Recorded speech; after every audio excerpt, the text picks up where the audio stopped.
আজকে আমি চলে গিয়েছিলাম পার্ক স্ট্রিটেরই একটি রথের মেলাতে। তোমরা নিশ্চয়ই সবাই জানো যে ইসকনে পার্ক স্ট্রিটের রথের মেলা বসে। তো এটা হচ্ছে জগন্নাথের মাসির বাড়ি বলা হয়ে থাকে। আর মিন্টু পার্কে হচ্ছে মন্দির। তো এখানটা খুব সুন্দর করে সাজানো হয়েছে। রথটা ১ সপ্তাহ এখানে থাকে সোজা রথে এসে। আর উল্টো রথে এখান থেকে চলে যায় মিন্টু পার্কে। তো সেই জন্য এখানে রথের মেলা বসে। অনেকটা এরিয়া জুড়ে পার্ক স্ট্রিটের মাঠে। তো তোমাদেরকে সেটাই দেখাবো আজকের ব্লগে। অনেকদিন পর ব্লগে এলাম আমি, যদিও বা তার পিছনে অনেক কারণ আছে। আমার প্রিয় মানুষকে আমি হারিয়ে ফেলেছি। ইচ্ছা করছে না ব্লগিং করতে, তবু সবাইকে কাজে ফিরতেই হয় একটা না একটা টাইম। তো তোমাদেরকে সবই বলবো আস্তে আস্তে। তো তোমরা দেখতে থাকো, আজকের ব্লগটা খুব ইন্টারেস্টিং হবে। হ্যালো এভরিওয়ান, শুভ সন্ধ্যা। অনেকদিন বাদে আমি আবার ইউটিউবে ব্লগ বানাচ্ছি। কিছু পার্সোনাল কিছু প্রবলেমের জন্য, তারপর অনেক কিছু আমার ওপর দিয়ে অনেক ঝড়ঝাপটা গেছে। তো আমি ব্লগিংয়ে আসতে পারিনি। আজকে অনেকদিন বাদে আমি ব্লগিংয়ে এলাম। আমি বলবো আমার ওপর দিয়ে অনেক কিছু ঝড় গেছে। তো আজকে অনেকদিন পর ব্লগে এলাম আমি এখন এসেছি একটা মেলায়। সেটা হচ্ছে পার্ক স্ট্রিটে যে রথ মেলা বসে। সোজা রথের দিন জগন্নাথকে মাসির বাড়িতে আনা হয়েছে, আর রথটা রাখা হয়ে থাকে পার্ক স্ট্রিটে। তো পার্ক স্ট্রিটেই আমি এসেছি আজকে রথের মেলাটা দেখতে। তো আপনাদেরকে পুরো ব্লগে আমি দেখাচ্ছি যে রথের মেলাটায় কি কি স্টল বসেছে এবং কতটা এলাকা জুড়ে মন্দিরটা, রথগুলো, সমস্ত কিছু আমি আপনাকে আজকের ব্লগে দেখাবো। অবশ্যই ভিডিওটায় চোখ রাখবেন, স্কিপ করবেন না, পুরো ব্লগটা দেখবেন। আশা করছি আপনাদের ভালো লাগবে। তো অনেকদিন পর এলাম, অনেক রকম সমস্যা ছিল, তো সেটা আমি আপনাদের সাথে শেয়ার করব। আশা করছি আপনারা আমাকে সাপোর্ট করবেন এবং পাশে থাকবেন। তো এরপর আপনাদেরকে দেখাচ্ছি পুরো মেলাটা ঘুরিয়ে।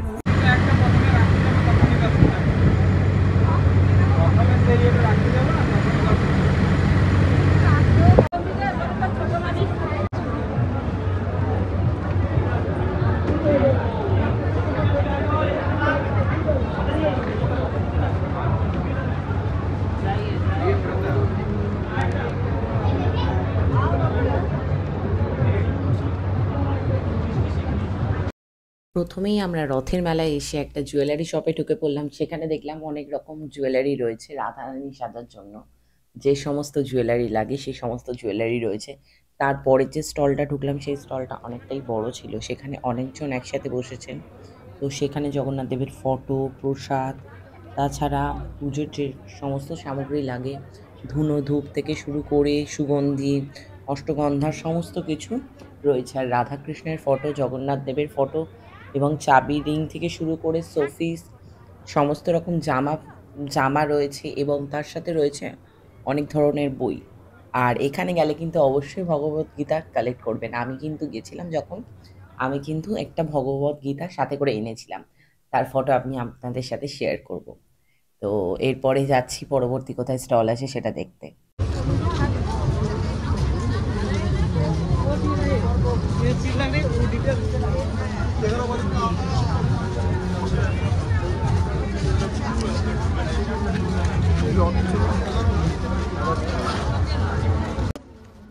রথের মেলায় এলে শুধু কিন্তু রথের মেলা নয়, তাছাড়াও কিন্তু এখানে যে মন্দির রয়েছে সেই মন্দির অবশ্যই দর্শন করবেন। আর এখানে কিন্তু প্রতিদিন বিভিন্ন রকমের পারফরমেন্স হচ্ছে, সেটা দেখবেন।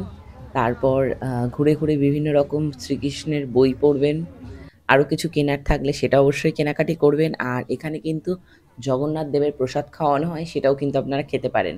আর স্পেশাল কুপন দিয়েও খাওয়ানো হয়, সেটাও খেতে পারেন।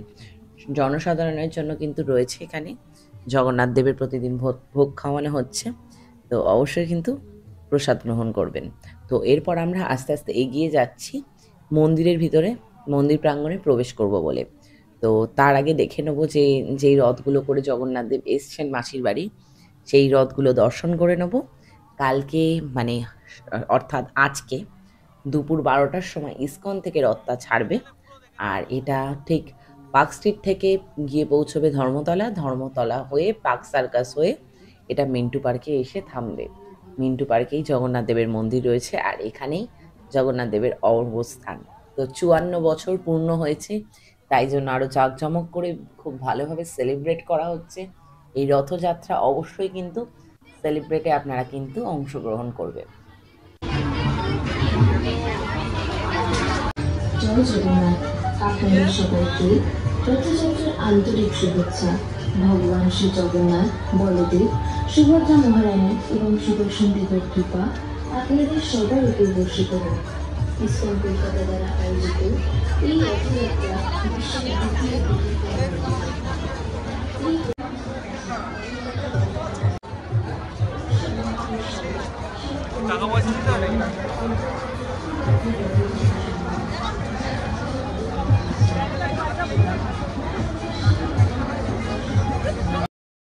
জগন্নাথ দেবের মন্দিরের সামনে আমরা চলে এসেছি। আর বাইরে এখানে জুতো খুলে প্রবেশ করতে হয়। তো এরপর মন্দির প্রাঙ্গণে প্রবেশ করব, আর সেখানে বিভিন্ন রকম নৃত্য পরিবেশন করা হচ্ছে এবং শ্রীকৃষ্ণের সমস্ত রকম গান গাওয়া হচ্ছে। সেটা অবশ্যই দেখে নেব এবং তার ভিডিও তুলে ধরবো আপনাদের সামনে। আর আজকের ভিডিওটা কেমন লাগছে সেটা কিন্তু কমেন্টে জানাতে অবশ্যই ভুলবেন না।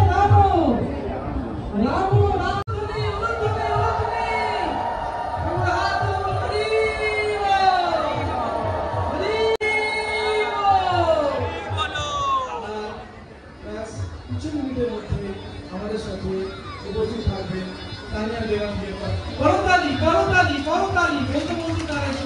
শ্রী বল্লভাচার্য রচনা করেছিলেন। এই স্তবকটি কৃষ্ণের মিষ্টতা এবং সৌন্দর্য উদযাপন করে তার রূপ, ক্রিয়া এবং চারপাশের বিভিন্ন দিককে আনন্দদায়ক এবং মন্ত্রমুগ্ধ হিসাবে বর্ণনা করে। রাগ মালিকা ও আদি তালে সৃষ্টি এই কীর্তনাম ভগবানকে দর্শন করুন, হাত তুলে বলো জগন্নাথ স্বামী কি, মায়েরা উলুধ্বনি।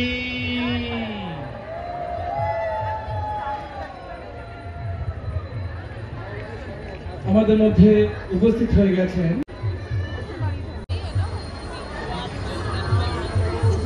তাদের নৃত্য দলের নাম হচ্ছে কলা সঙ্গম নৃত্য শিল্প। নৃত্যানুষ্ঠান, সঙ্গীতানুষ্ঠান দেখবেন বলেই জগন্নাথ দেবের সমস্ত ভক্তগণ এখানে উপস্থিত হয়েছেন একত্রে।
ब्रूहि मुकुन्देति ब्रूहि मुकुन्देति रसने ब्रूहि मुकुन्देति रसने ब्रूहि मुकुन्देति रसने ब्रूहि मुकुन्देति